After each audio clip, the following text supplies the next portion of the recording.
Welcome to On the Firing Line on the information station, AM 1440 KUHL. Information, education, news, and politics of firearms and ammunition is found here. If you have any questions, call us at 1-888-625-1440. That's 1-888-625-1440. What a sad day in Isla Vista. As 6 innocent people are dead, 7 more are injured by what is perceived to be a deranged individual who had given up on life.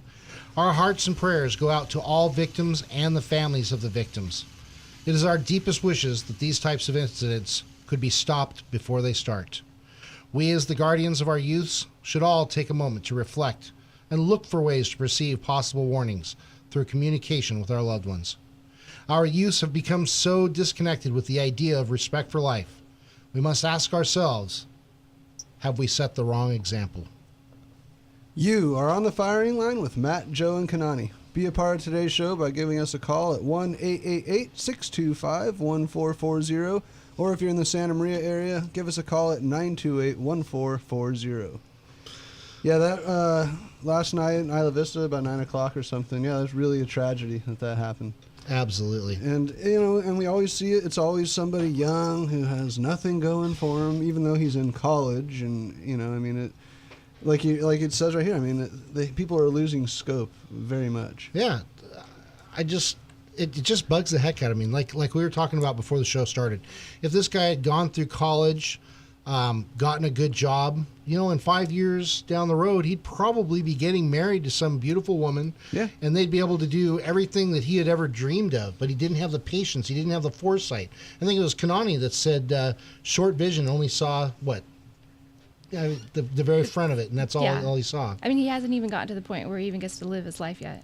Exactly. He's not even there, unfortunately. But yeah, you know, for everybody else too. And, you know, Isla Vista lately has kind of been a hotbed for negativity.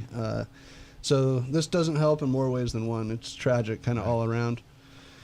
And even in the bigger picture, we have 6 people who will never see more of their life. Exactly. Because of his irresponsible actions. And then, of course, there are 7 others who are injured, you know, from gravely to bad wounds. And it's just... Yeah. They're gunshot wounds. So, you know... It breaks my heart. And we're not even going to bring this guy's name up because we don't want to give him that kind of credit. No. But we know it's something that happened in our community, and we do need to be able to talk about it. Yep. And I don't know. Yeah. Well, you know, I mean, I was in Santa Barbara the last couple of days, and this morning when a couple of my friends got together, we went out for breakfast. One of the first things, you know, we talked about it a little bit. And my cousin, the first thing he said was, wow, if only, you know, one of you guys or somebody with a CCW was there, you know. And I said, exactly. I mean, that's what we've said time in and time out when this kind of stuff happens. Right. That's a good point. Granted, who knows? We weren't there at the situation.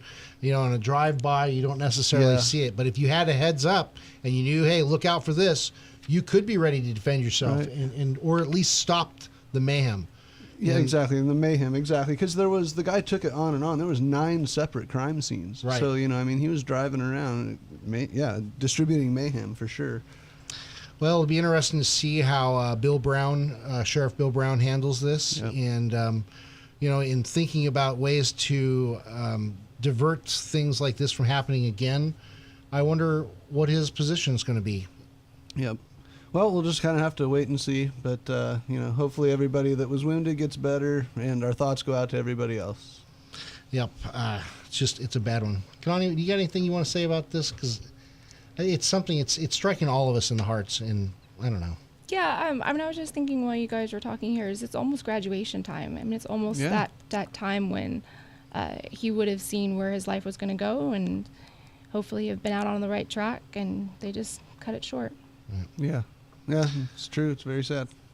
You know, besides having to get to the point of having a CCW and having to defend yourself against somebody like this, what do you guys think are some of the ways that we as a society or family members could have stopped something like this before it ever got to this point? Well, yeah, I mean, it definitely goes back to at home, or, you know, even if this guy was at college and away from home, then he should have hopefully maybe had a network of friends or something. Yeah, I was thinking friends. You know, so if it's not your family, then, you know, if you have a group of friends, you need to be knowledgeable and helpful to that group, and you need to kind of if it looks like one of them's having a bad day or a bad week, maybe ask them what's up.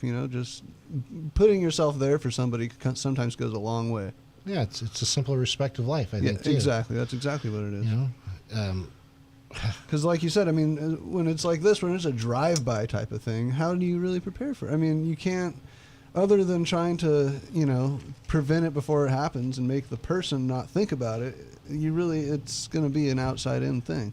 Mm-hmm. Yep. Well, you guys were saying that the videos he posted on YouTube, he was complaining about how his life just wasn't so. And I think your comment friends to be there and kind of ask him what's going on. And, if maybe it's a matter of just joking with him, but like, oh, come on, your life's not that bad, really. Think about this other stuff. Or put it into perspective a little bit, yeah. Yeah. Yeah, and, who knows if one of his buddies or pals saw that video, but, if somebody did and he's saying that there's going to have retribution and all this, that's immediate signs to make a phone call. Exactly, Yeah. exactly. At least make a phone call to that person and talk to them at the very least. Mm-hmm. And I know I'm a parent, and I ask my kids, of course, my kids are only in junior high and high school, but I ask them, how are your days going at school? What are you into? What kind of things are bothering you? What kind of things make you happy? These are questions that I ask them periodically, just so that I kind of have an understanding of what's going on in their life. Yeah. Yeah, when I was growing up, whenever we had every night at dinner, that was basically, Matt, tell us what you did today, and just I think by my parents doing that, they had a better idea of what I just was doing, because I was telling them day to day, and so they would know if something was wrong because it wasn't what I usually do, and it goes a long way. Well, and then that gives the opening for you to be able to give them guidance as to how to handle these situations, how to look forward to life and some of the great things that life does have to offer. Whether you go traveling around the world or stay in one town, there are still great things to be accomplished and to do. And it's unfortunate that somebody can be so disconnected from all that greatness that they lose sight of what's reality. And here's the case and what happens. And it's so unfortunate. Yep. I feel for the family members that have lost their daughters, in this incident. If I had ever lost my son, I came home and I had to find out that my son was killed at school by somebody who did this, it would just break my heart unbelievably. Oh, yeah, wow. It's not even something we like to think about. No. All right. I think that's enough devoted time to that because I don't want to give this guy any proper due, even by devoting too much time to him. I think now it's just time for the families to get over what they need to get over, and it's going to take time before they can even move on. I think it's just time for us to let our police do their job and let us be vigilant so that things don't happen like this with us and our families. Yep. So without any more on that, we're going to be talking about Memorial Day today. And Memorial Day has strong meaning and ties to American culture because it's a time of remembrance, and it's a time for us to understand what other people have done for us by laying down their lives. And so we want to get into that. I actually have a bunch of good stuff to go over today, but we do have one article that's the scandal that shadows Memorial Day. And this is something that I want everybody to hear because it has a lot of truth in it. And again, this leads credence to the breakdown of America and in our society and what's going wrong and what's not being done. And again, it's titled The Scandal That Shadows Memorial Day. The government has failed in its responsibility to veterans. Where is the administration's sense of urgency? And this is written by John McCain. Memorial Day is a sacred observance in America's democracy, the day that the nation honors and thanks those who have worn the uniform of the United States and have served in sacrifice and defense. We all love our country and the values it embodies, but there is no greater demonstration of that love in a democracy than those who freely bear arms and head into harm's way, willing to lay down their lives for the sake of their fellow citizens.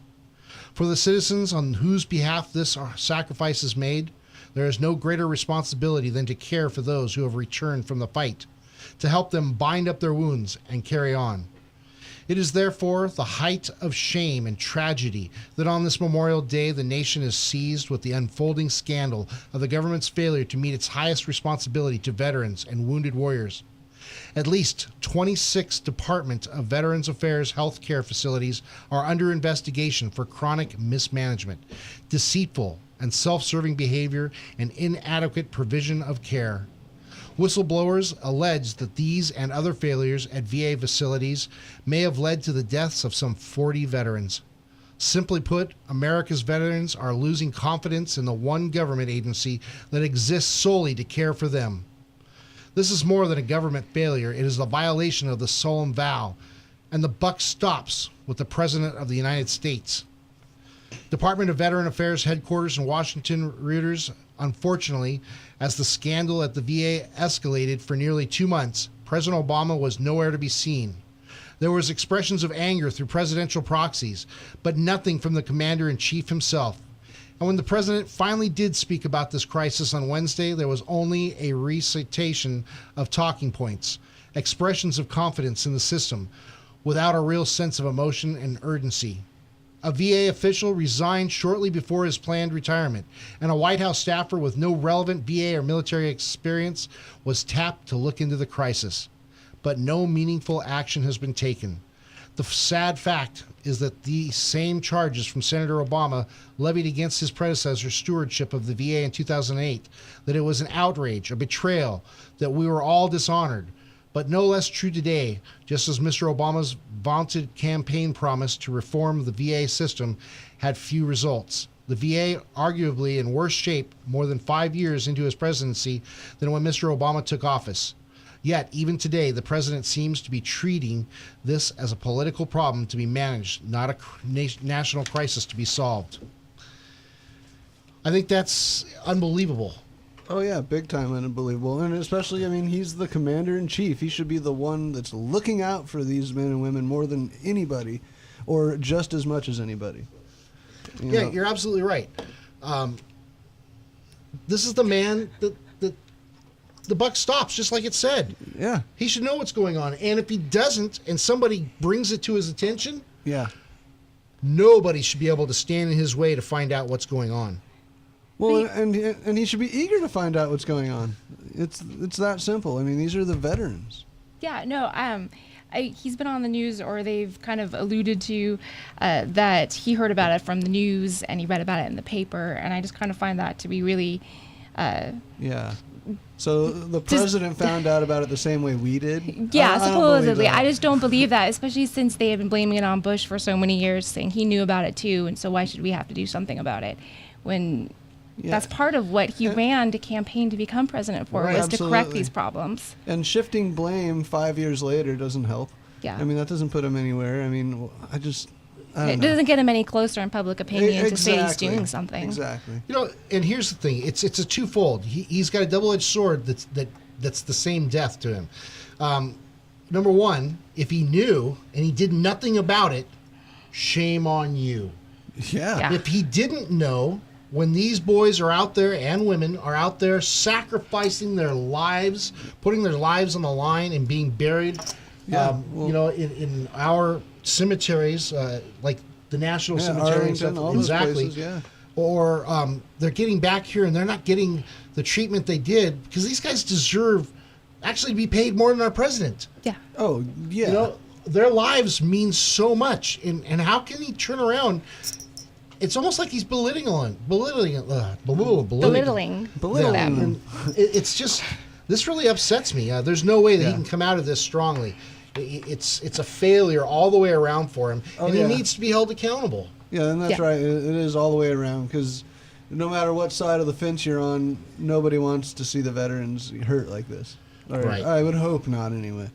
And I think for the most part that, you know, the nation supports veterans largely, 99.9%. Yeah, I mean, we have a things ton- have changed and it goes up and down, but And we have a ton of different holidays all throughout the year that remind us of their sacrifice and what they've done for our country and what they continue to do. And on Memorial Day, where we memorialize and remember those who had actually died, I would think that the VA scandal would be Right, even yeah. more prominent to do something about yeah, it. like today. Yeah. You know, and I totally agree, especially at a time right now. Just So. it breaks my heart. It really does. So that's some of the negativity towards our veterans. And they deal with a lot of stuff like that as far from the VA. I mean, nothing's easy for these guys. Right. You know, these guys and girls go through. I mean, it's not like, oh, I'm just going to go to the VA and they're going to cut a check and I'm going to go get help. It's going to be, you know, it's not that hunky dory. Yeah, we should be bending over backwards to help these guys in any way they can. If they need help, somebody should be there to make sure they're getting help right then and there. Yeah. We should be setting up a system to do that. If we're going to spend money that we get in this country, it should be to take care of these guys first and foremost, because they're the ones that bled for us. They're the ones that made sure we have what we have now. It should be guaranteed that when they come out, they're taken care of. Absolutely. Yeah. It just so tears me up so much. Can I fire you up inside. a little bit more? So I had sent that information to you about the Fox News that there was a report that inmates at Gitmo got better care than those I saw that. at the VA. How does that work? Yeah, go figure. Well, How does that work? Even terrorists have lawyers. You know, it's like the terrorists, even the criminals today have more rights than we, the people out here that do the right. Yeah, well, go figure. I mean, that even goes into, let's just take it back to basics, gun laws. It's the same exact type of thing. Oh, God. All right. No On that, sense. we should probably take a quick break. When we come back, we're going to talk more about Memorial Day and the history behind it. We have a speech that one of our great presidents, President Reagan, had actually said, and we're going to have some fun with it and talk about it and try to revive some of the honor within all this. So we'll be right back with you on the firing line. We'll be back to more of On the Firing Line with Joe and Jim after this. This is On the Firing Line with Matt, Jim, and Joe. We will be right back with you on the firing line. If you have any questions, give us a call at 888-625-1440 or in the Santa Maria area, 928-1440. Don't forget, you can always listen in on am1440.com. Tactical Guns and Gear is the Central Coast leader in tactical rifles, pistols, shotguns, and accessories. Building an AR-15, they have lower receivers, parts kits, trigger groups, and a ton of other AR parts from the most popular companies and stuff. They are also the home of the Women's 101 Firearms and Women's Advanced Pistol classes and have trained thousands of local ladies. The store is located off the 101 freeway in Santa Maria near the North Broadway exit. Look for the big rifle sign on the freeway as well as the giant 5-ton Tactical military truck, and they're now open on Mondays. America! On the Firing Line is happy to have Law Offices of Christopher Coleman as a sponsor. The Law Offices of Christopher Coleman is located in Santa Barbara on 2019B State Street, specializing in personal injury and, more importantly, the Second Amendment and On the Firing Line with Matt and Joe. Give them a call at 805-682-3352, serving the Santa Barbara, Santa Maria, and San Luis Obispo areas for over 25 years.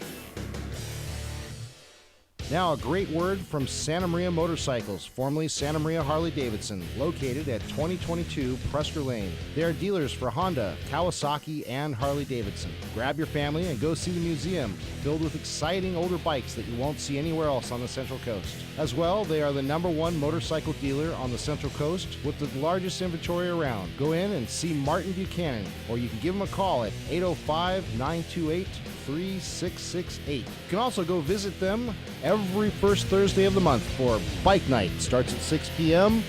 Have a great time with your family at Santa Maria Motorcycles. We're happy to have a special guest here today at the Plumbing Talk Studios, Jeremy Griffin, owner of Griffin Plumbing in Orcutt. Welcome, Jeremy. Hi, thanks for having me. So, Jeremy, the reason your plumbing company is called Griffin Plumbing is that your last name is, in fact, Griffin. Yeah, that's right. Unbelievable! Griffin, just like the legendary creature with the body of a lion and the wings of an eagle. Yeah. What a brilliant move, Jeremy. I'm a genius. To name your plumbing company after this majestic creature. A creature known not only to have divine power, but also to be a protector from all things evil. Well, it is my last name. Audience, listen carefully. If your plumbing devices are threatened in any way, I implore you to seek the power and protection of the Griffin. We're always here to help. Just give us a call. Call the Griffin. Find us at callgriffinplumbing.com or call 934-1949. You are on the firing line with Matt, Jim, and Joe today. Be a part of today's show by calling in at 1-888-625-1440. Or if you're in the Santa Maria area, give us a call at 928-1440. And of course, don't forget to check us out on Facebook on the Firing Line with Matt and Joe. That's right. You are back on the Firing Line with Matt, Joe, and Kanani, and Jim, the four. So anyway, Jim's still here. I'm not going to phone it in today. Oh, okay. Because I'm sorry, but come on. He read about it in a newspaper. I know. I was thinking to myself, what is he doing? Sitting around smoking cigarettes, watching TV all day long? What is he doing? But he's not watching the news. Hey, but I'm president. Do you know me by my face? Well, we were talking about the things that he jumps out in front as is like the girls being kidnapped in Nicaragua. Right, the Trayvon. Excuse me, I'm sorry, not Nicaragua, but in Nigeria. Right. And then Trayvon Martin, the gay Sterling. football player. Ready to jump right on top of that, make baby, judgments and everything else. Hey, and make judgments, yeah. Make judgments. The Unbelievable. But here it is, our veterans, friends of mine, they take care of me. I mean, I ain't got too many complaints, like I said to you guys, but you even said if I would you were want to take sick, care. Yeah, right. You're right. that shouldn't be that way. You should feel comfortable to go in and know I'm going to be taken care of. I already paid my dues. Yeah, and I got a friend who's finally succumbing to PTSD. Uh-huh. He's 60, and he finally realized what he had done in Vietnam, and he's really going through it, and they're not helping him. Oh, man. Well, they put him in a psychological hospital for 3 days, psychological observation, but that's all. And they got him sitting at home now. And I'm very, very, very concerned about him. So, I don't know if you guys know about it, but it comes back to you. Yeah. See, if you repress it, like he fought in Vietnam, and he actually was, he went off a ship and brought back people, kidnapped people and stuff like that. And he didn't kidnap people, but they were kidnapped like the girls were. Right. Yeah, that kind of stuff. Anyway, he suppressed it all and didn't remember. He never even told me. And I kept saying, wait a minute, you were in Vietnam with me, man. You had to be. No, I never went. Yeah, well. Thinking, wait a minute, man. Weren't you on the Okinawa? Yeah. The Okinawa is a transport ship. Crazy. Now it came back, and he's dealing with the VA on it right now. So. I could see them pushing, well, I mean, I don't mean to be mean, but people who are on welfare, they should be second to our soldiers. Oh, absolutely. The money should go. They shouldn't even be there. Right. These guys have already paid their due. They've paid the ultimate sacrifice, and they deserve as much support as we can possibly give them. Here's the and one then that we really... have people on. Go ahead. I'm sorry. I apologize. I didn't mean to jump on you. No, you're Matter of fine. fact, that's number one for me, right? Last week we were keeping score, so that people know. But there was a senator from South Carolina, North Carolina, that said 2 years ago, why are we giving these veterans, after they only do 20 years, we're giving them their retirement? Only. I thought the guy was sick. I thought, what are you eating? Too many Cheetos there, fat boy? What are you, crazy? You didn't go. You probably weren't in there. Right. These guys are some of these guys who spend 20 years. Like if you're 20 years in the Marines, hey, you're seeing war. Yeah.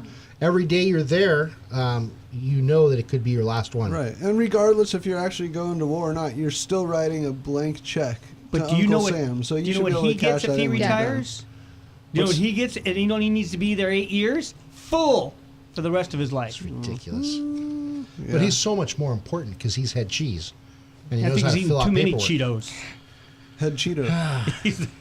All right. Let's get back to real things. Memorial Day meaning and the history. The history of Memorial Day. Each May, the United States celebrates a day called Memorial Day. Does Memorial Day have a meaning, and what is the history of Memorial Day? Good question. Memorial Day was first widely observed in May of 1868. The celebration commemorated the sacrifices of the Civil War, and the proclamation was made by General John A. Logan. Following the proclamation, participants decorated graves for more than 20,000 Union and Confederate soldiers. In years since World War I, the day has become a celebration of honor for those who died in all America's wars, as well as those who are veterans and current members of the U.S. military. In 1971, Memorial Day was declared a national holiday. The United States celebrates this holiday the last Monday of May. It was President Ronald Reagan that is credited with reviving the practice of honoring Memorial Day and its meaning. One of his famous speeches was given at Arlington National Cemetery on Memorial Day in 1986. And it goes like this. Today is the day we put aside to remember fallen heroes and to pray that no heroes will ever die for us again. It's a day of thanks for the valor of others, a day to remember the splendor of America and those of our children who rest in this cemetery and others. It's a day to be with the family and remember. I was thinking this morning that across the country, children and their parents will be going to town parade, and the young ones will sit on the sidewalks and wave their flags as the bands go by. Later, maybe, they'll have a cookout or a day at the beach, and that's good, because today is a day to be with family and to remember. Arlington, this place of so many memories, is a fitting place for some remembering. So many wonderful men and women rest here, men and women who led colorful, vivid, and passionate lives. They are the greats of the military. Bull Hazley, and the Admirals Leahy, father and son. Black Jack Pershing, and the GI's General Omar Bradley. Great men, all military men. But there are others here known for other things. Here in Arlington rests a sharecropper's son who became a hero to a lonely people. Joe Louis came from nowhere, but he knew how to fight, and he galvanized a nation in the days after Pearl Harbor, when he put on the uniform of his country and said, "I know we'll win because we're on God's side." Audie Murphy is here. Audie Murphy of the wild, wild courage. For what else would you call it? When a man bounds to the top of a disabled tank, stops an enemy advance, saves lives, and rallies his men, and all of it single-handedly. When he radioed for artillery support and was asked how close the enemy was to his position, he said, "Wait a minute, and I'll let you speak to them." Michael Smith here and Dick Scobie, both of the Space Shuttle Challenger. Their courage wasn't wild, though thoughtful, the mature and measured courage of career professionals who took prudent risks for great reward. In their case, to advance the sum total of knowledge in the world. They're only the latest to rest here. They join other great explorers with names like Grissom and Chaffee. Oliver Wendell Holmes is here, the great jurist and fighter for the right. A poet searching for an image of true majesty could not rest until he seized on Holmes dissenting in a sordid age. Young Holmes served in the Civil War. He might have been thinking of the crosses and stars of Arlington when he wrote, "At the grave of a hero we end, not with sorrow at the inevitable loss, but with contagion of his courage, and with a kind of desperate joy we go back to the fight." All of these men were different, but they shared this in common. They loved America very much. There was nothing they wouldn't do for her, and they loved with the sureness of the young. It's hard not to think of the young in a place like this, for it's the young who do the fighting and dying when a peace fails and a war begins. Not far from here is the statue of the 3 servicemen, the 3 fighting boys of Vietnam. It too has a majesty, and more, perhaps. You've seen it. 3 rough boys walking together, looking ahead with a steady gaze. There's something wounded about them, a kind of resigned toughness, but there's an unexpected tenderness too. At first you don't really notice, but when you see it, the 3 are touching each other as if they're supporting each other and helping each other on. I know that many veterans of Vietnam will gather today, and some of them perhaps by the wall, and they're still helping each other on.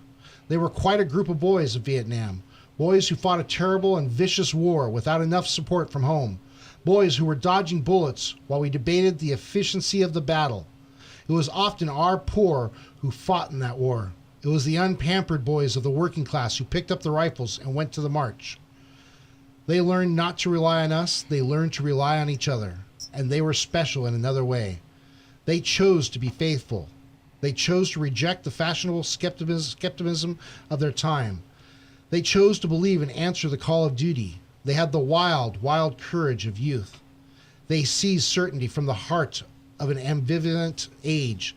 They stood for something. And we owe them something, those boys. We owe them first a promise that just as they did not forget their missing comrades, neither ever will we. And there are the other promises. We must always remember that peace is a fragile thing that needs constant vigilance.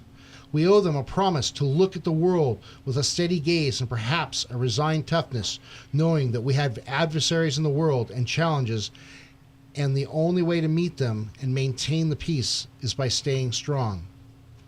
That, of course, is the lesson of this country, a lesson learned in this settled land, in Poland, in Hungary, in Czechoslovakia, in Cambodia. If we really care about peace, we must stay strong. If we really care about peace, we must stay through our strength and demonstrate our unwillingness to accept an ending of peace. We must be strong enough to create peace where it does not exist, and strong enough to protect it where it does. That's the lesson of this country, or this century. And I think this day, and that's all I wanted to say, the rest of my contribution is to leave this great place to its peace, a peace it has earned. Thank all of you, and God bless you, and have a day full of memories. Yeah, wow, what a That's great deep. speech. Yeah, it really is. Good job. You know,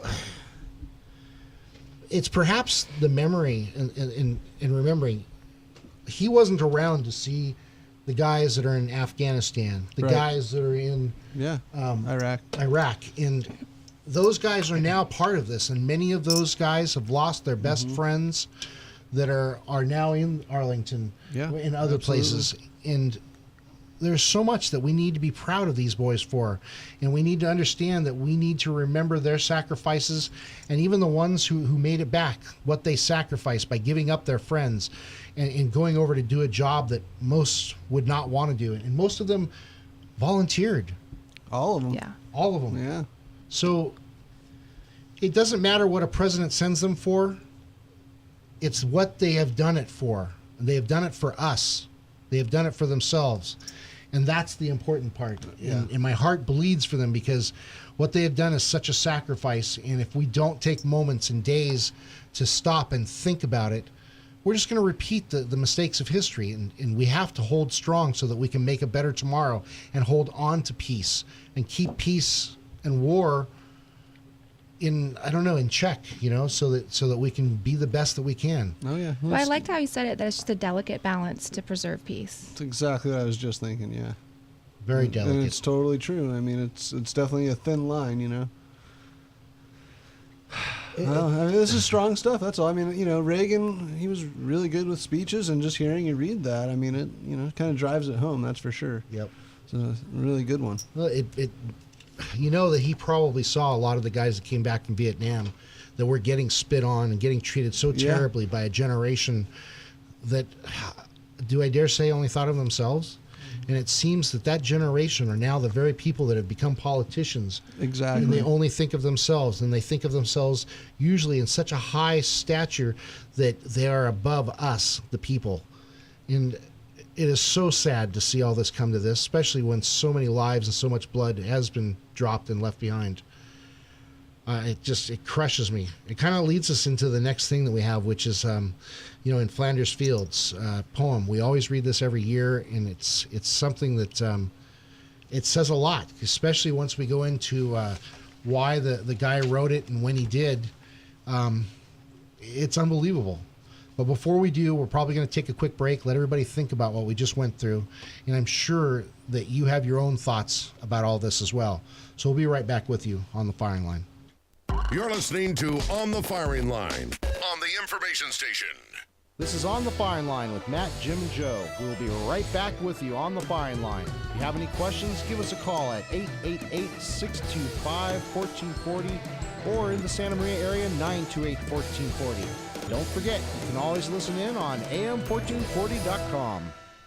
Tactical Guns and Gear is the Central Coast leader in tactical rifles, pistols, shotguns, and accessories. Building an AR-15, they have lower receivers, parts kits, trigger groups, and a ton of other AR parts from the most popular companies and stuff. They are also the home of the Women's 101 Firearms and Women's Advanced Pistol classes and have trained thousands of local ladies. The store is located off the 101 freeway in Santa Maria near the North Broadway exit. Look for the big rifle sign on the freeway as well as the giant 5-ton Tactical military truck, and they're now open on Mondays.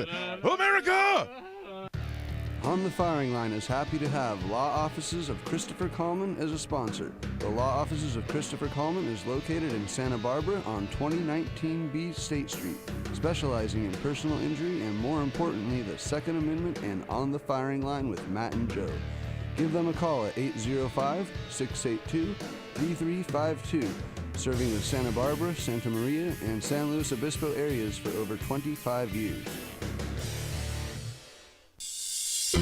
On the air with the Midnight Mystic is one of our regular callers, truck driver Charlie. Well, I just seen another one, Midnight Mystic. Another Griffin, Charlie? I'm telling you, they're all over the Central Coast now. How long have you been on the road now, Charlie?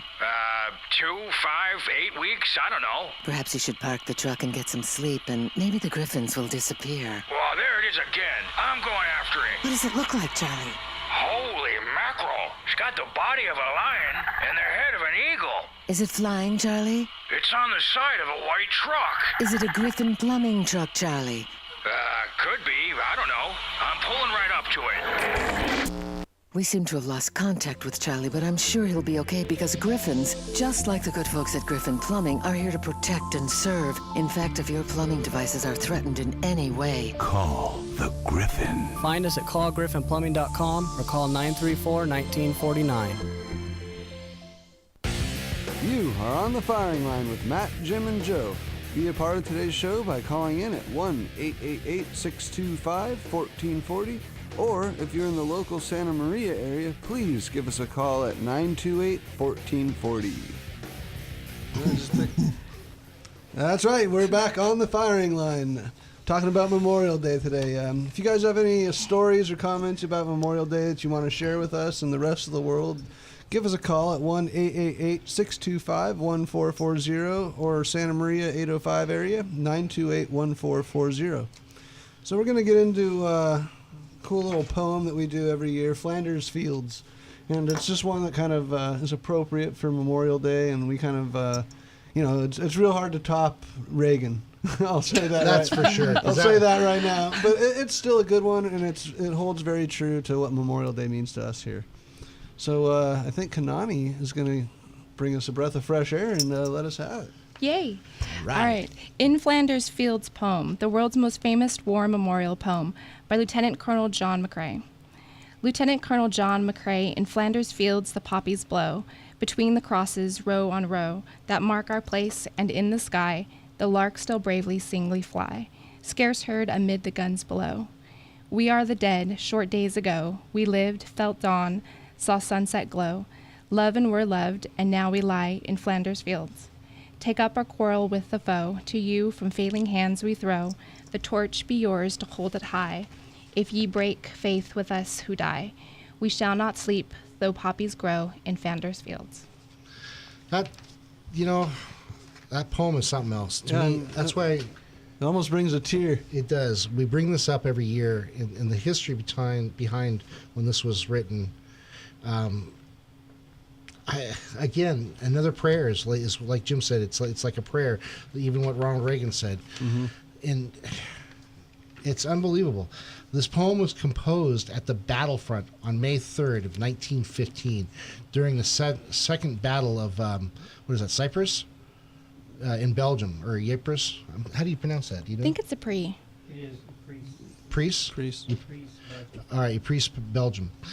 And it's on May 2nd of 1915, John McCrae's close friend and former student, Alexis Helmer, was killed by a German shell.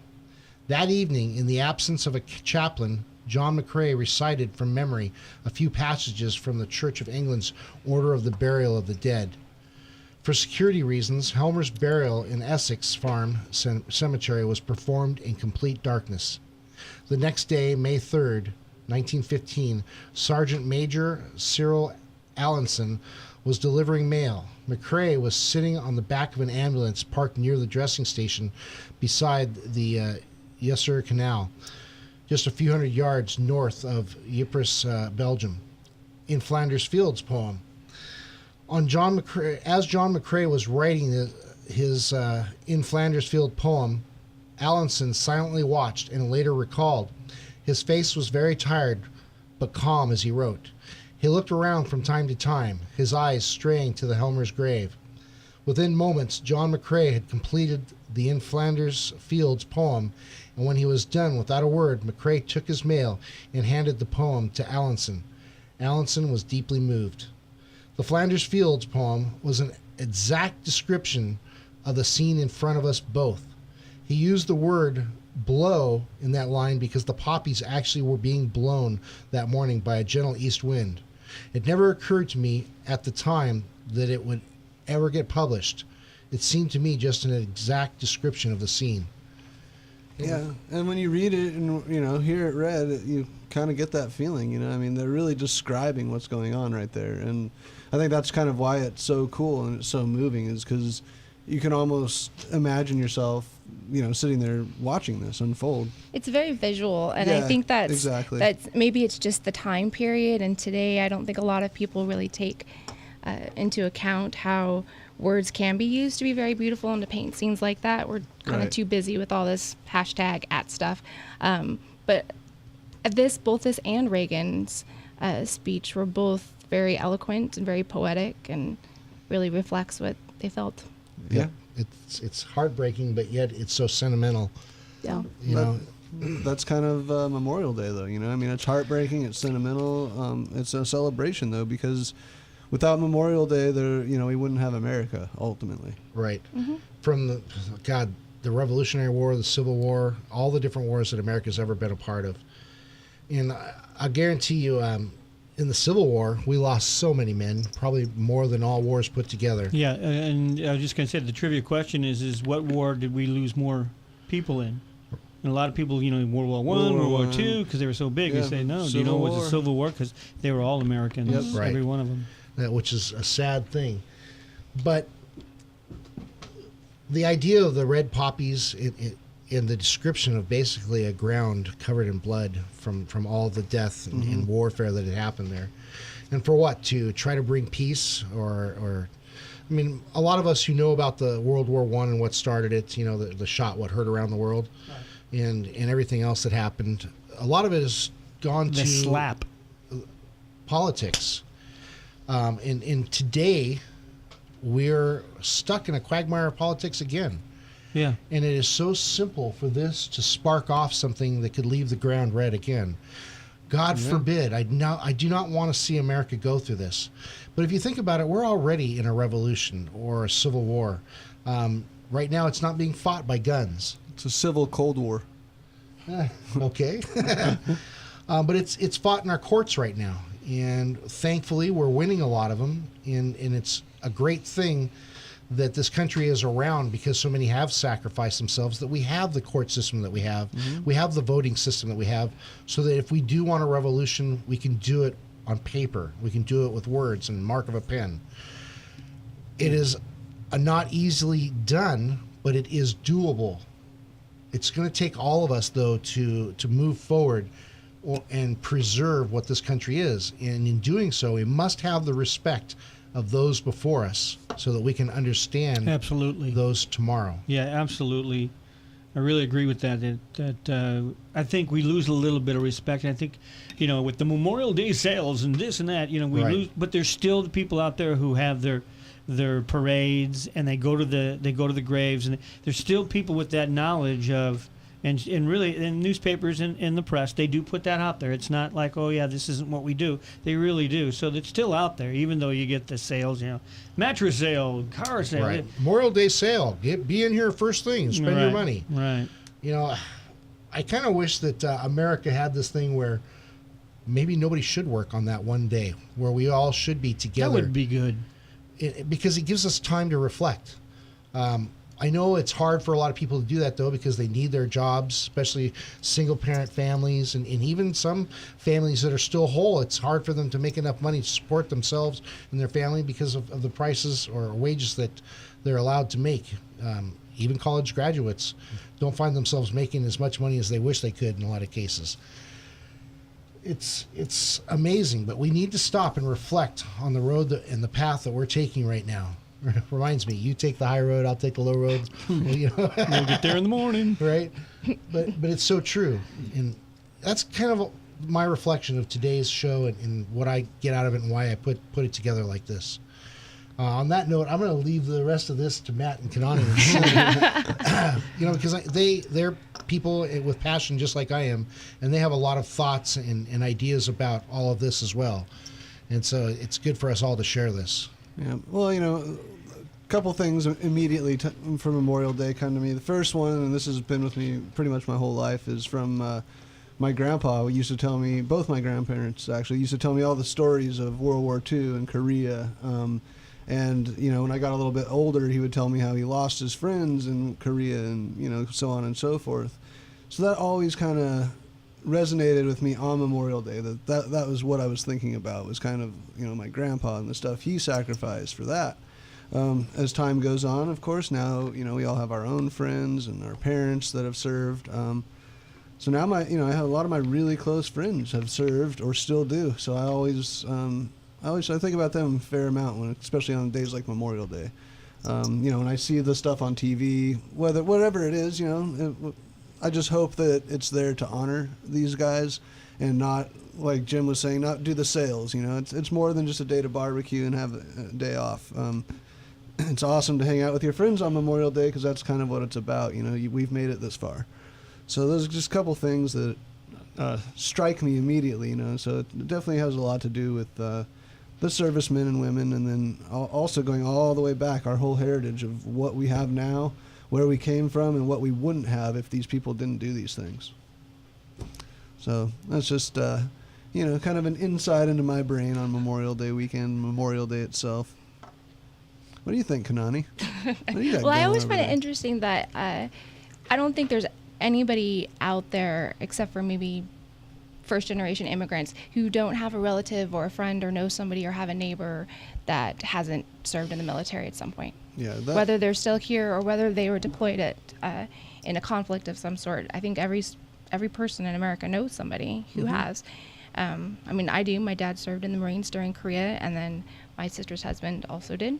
Not in Korea, but he was. They served, yeah. So yeah, it's kind of what I think about, and then think about all the things that we can enjoy that a lot of other people out in the world can't, and where that came from, and how that was paid for.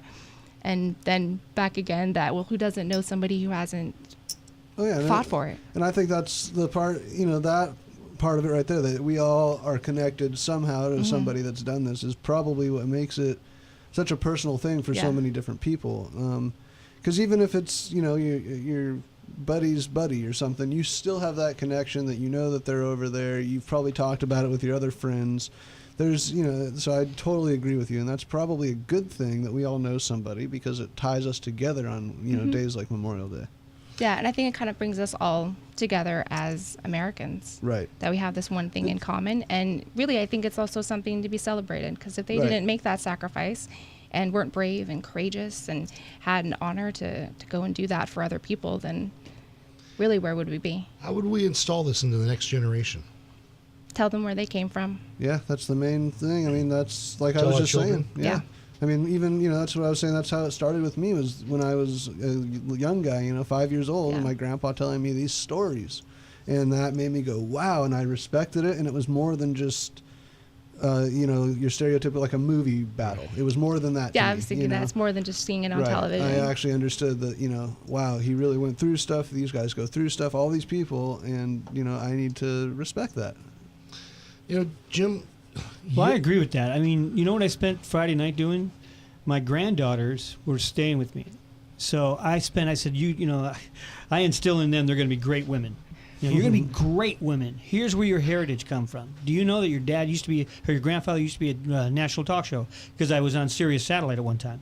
And then I went on.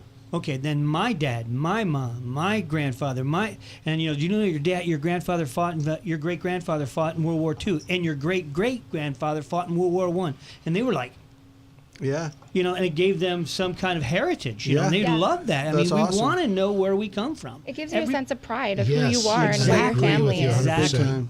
But I started it off by telling them, you're great women, and you're going to be great women, and you're going to have great heritage.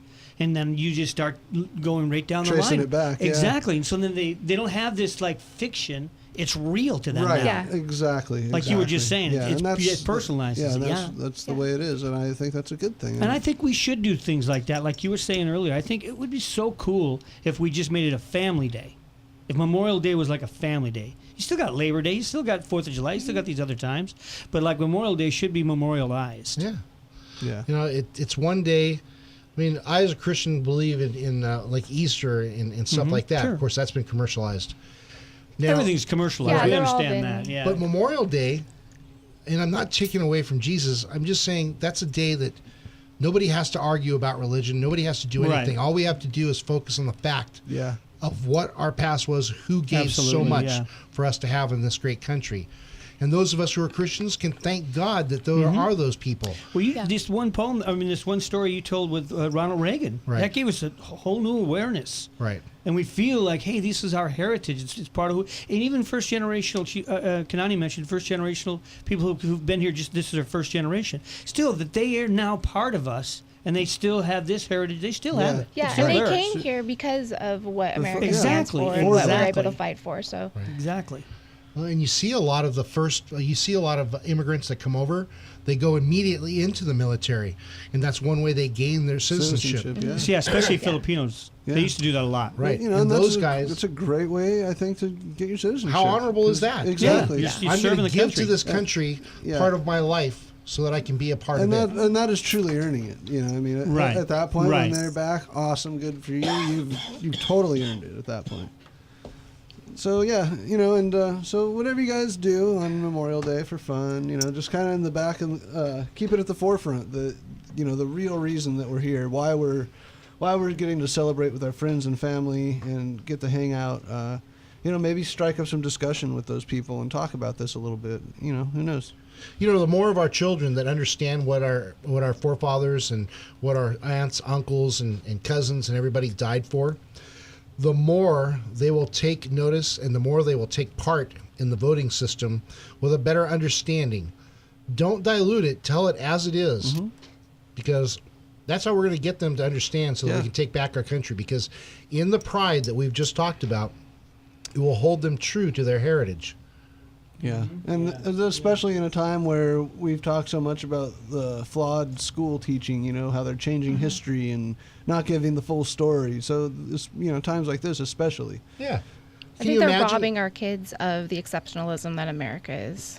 That's sad but true. Yeah. Can you imagine if you have a child that's been taught by his family the truth of the sacrifices, and then he goes to school and somebody tries to brainwash him, he'll have the empowerment to be able to stand up and say, BS, wrong. That's not what happened. Yeah. That's what we need. Yeah. That's not what happened. That's not the way. It is what we need. We get a few people standing up like that. Maybe they'll start writing the history books correctly. Who knows? Well, the funny thing about writing history, only written We by do the it every victors. Saturday. We make history. Yes, we This is do. true. Written in stone. God, I hope everybody has a great Memorial Weekend this weekend. Yep, We yep. thank you very much for listening to our show and partaking in it. And tomorrow, if you guys want to come out and get some sandwiches and have a good That's time. Monday, right? Not Or tomorrow. Monday, excuse me, I'm all over the place. Monday, come on over to Tactical because we're doing barbecues. We're going to be doing range stuff. It'll be fun. There's going to be a bunch of military Humvees out there. Different police agencies are going to be showing off some goodies. So I think it'd be cool. Come on by and enjoy yourself a barbecue sandwich. Yeah, it's, the guy that's making it is one of the best on the West Coast here of doing these things. He makes, oh my God, he makes some of the best tri-tip. This is the truth, yes. I can't wait to get there and have some. But hey, exercise your Second Amendment. And this is, again, this is at Tactical. It's at Tactical. 2004 right here in- Prescott Lane, over on the north end of town, over by Santa Barbara Motorsports. All you gotta do is show up, have a great time, boom. Yeah, if you know how to get to the Harley-Davidson shop, you know how to get to our gun shop. Yep. Tactical Guns and Gear. And you won't be able to miss it. There's going to be uber amounts of Humvees and stuff. So the place that looks like there's something awesome going on, go there because there's something awesome Right. going on. You'll be able to see it from the freeway too. Yeah. Oh, yeah. Totally. Which is another good point. So hey, if you see something like that going on, stop in, have a high. Yeah. 5. And you'll be able to thank our veterans for their service. Yeah. Yep, they'll Very be there. true. Yep. And so, just be safe this weekend, have a good time, and try to spark a little bit of conversation with your friends and family about this. Just spend 5 or 10 minutes at your barbecue and just kind of take that time to be thankful and remember these guys and girls. Thank you much. We will be back, same bat time, same bat place. Bam, boom, pow. pow.